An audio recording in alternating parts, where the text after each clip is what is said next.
ഒരു യാഥാസ്ഥിക കുടുംബത്തിൽ വളർന്നത് കൊണ്ട് തന്നെ ഇങ്ങനെ അന്തം വിട്ട് വായിക്കുന്ന ഒരു കുട്ടിയെ സ്വാഭാവികമായിട്ടും എൻ്റെ ഉമ്മക്ക് പേടിയായിരുന്നു ഇവൻ എന്തെങ്കിലും ആയി പോകുന്നു. ഇവന് അയൽവാസികളൊക്കെ കഥ പറയാം, ഇവന് ഈ നോമ്പ് കാലത്ത് എനിക്ക് പണി ഉണ്ടാവില്ല, പെയിന്റ് പണി ഉണ്ടാവില്ല. അപ്പോൾ രാത്രിയൊക്കെ ഇരുന്ന് അടഞ്ഞിരുന്ന് വായിക്കുകയാണ് വിശ്രമമില്ലാതെ, മണ്ണെണ്ണ ഒന്ന്.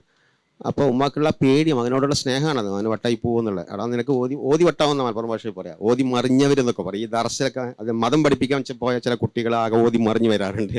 അത് മനസ്സിൽ താളം തെറ്റി വരാറുണ്ട്. അത് അവരാ പഠനത്തിൻ്റെ കാഠിന്യമാണ്, മറ്റൊന്നുമല്ല.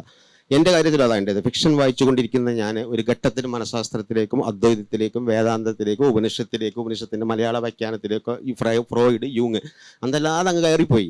ആ ഒരു കയറ്റത്തിൽ നിന്ന് എനിക്ക് ഇറങ്ങാൻ പറ്റിയില്ല കുറച്ച് കാലത്തിന്. അപ്പോൾ ട്രീറ്റ്മെൻറ്റ് എടുക്കേണ്ടി വന്നു.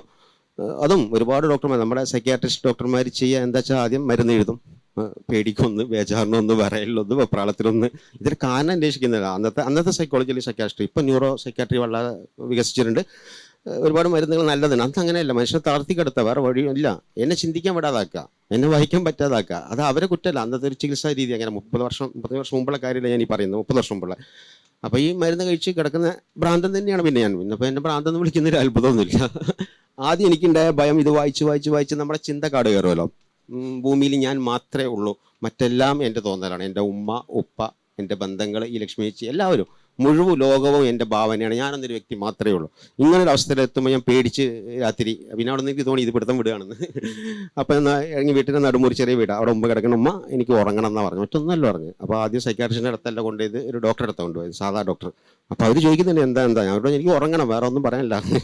അങ്ങനെ അവർ ചെറിയ ഉറങ്ങാനുള്ള എന്തോ തിന്നു. പക്ഷെ പിറ്റേന്ന് രാവിലെ വീണ്ടും ഈ ഭയം ഉള്ളെന്ന്, എനിക്ക് ഭ്രാന്തായി പോകുന്നുള്ള അകാരണമായ ഭയം. അതിന് മരുന്ന് കഴിച്ച് ആ മരുന്ന് കൊണ്ടല്ല മാറിയത്. പിന്നെ ഞാൻ ചിന്തിക്കണം, എനിക്ക് ഭ്രാന്തായല്ലോ, ഞാൻ ഭ്രാന്തനാണ്, അത് അംഗീകരിക്കുക. അപ്പോൾ ഇതിന് ഭ്രാന്ത് വരുന്നുള്ള പേടിയില്ല. അങ്ങനെ അത് മാറി. അത് പോയി കോഴിക്കോട് വിജയ ഹോസ്പിറ്റലിൽ അഡ്മിറ്റും ഷോക്ക് ട്രീറ്റ്മെൻറ്റ് കൊടുത്താലേ ഇവൻ്റെ അത് ഭേദമാവുള്ളൂ എന്ന് പറയില്ല. അപ്പോൾ ഏട്ടൻ ഇങ്ങനെ അവന് ഇത്ര വലിയ അസുഖമൊന്നുമില്ല, അത് വേണ്ടാന്ന് പറഞ്ഞാൽ അദ്ദേഹത്തിൻ്റെ വഴക്കിട്ട് പ്രശസ്തനായ ഡോക്ടറാണ്. പക്ഷെ അന്നത്തെ ചികിത്സാ രീതി അങ്ങനെയാണ്, കിട്ടുന്ന ആരെയും പിടിച്ച് ഷോക്ക് കൊടുക്കാം 4 ദിവസം. ഷോക്ക് കിട്ടിയവർക്ക് അത് അറിയുള്ളൂ, കിട്ടിയ ആളുകൾ അപ്പുറത്ത് ഇരിക്കുന്നുണ്ട്. നിങ്ങൾ ഫ്രണ്ട്സ് സിനിമയിൽ കണ്ടോ, ജറാം മുട്ടയൊക്കെ അടിച്ച് ഇങ്ങനെ അവസാനം തലതാത്തിരിക്കുന്നത്. അന്ന് എനിക്ക് ഷോക്ക് തന്നിട്ടുണ്ട്. ഇപ്പം ഞാനിങ്ങനെ ഇരിക്കില്ല, വായിക്കില്ല, എഴുതില്ല. അപ്പോൾ വീട്ടുകാരനെ ഒരു കണക്കിന് ഉമ്മേനെയാണ് രക്ഷിച്ചത്.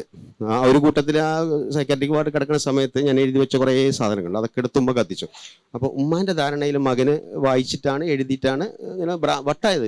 അയൽവാസികളൊക്കെ വട്ടുന്നില്ല പറയുന്നത്, പിരാന്തെന്നാണ് പറയാൻ, പിരാന്തനല്ലേ മോന്, പിരാന്തനായത് വായിച്ചിട്ടാണ്. അപ്പോൾ ഉമ്മാനെ കുറ്റം പറയാൻ പറ്റില്ല. ഉമ്മ ഞാൻ എഴുതി വെച്ചെടുത്ത് വായിച്ചു, എൻ്റെ ലൈബ്രറി പുസ്തകങ്ങൾ അടക്കെടുത്ത് കത്തിച്ചു. പക്ഷേ പുസ്തകങ്ങളും എഴുത്തിനേക്കാളൊക്കെ വലുത് ഉമ്മയായതുകൊണ്ട് നമ്മളതൊക്കെ ക്ഷമിച്ച് ഓവർകം ചെയ്തു വന്നു.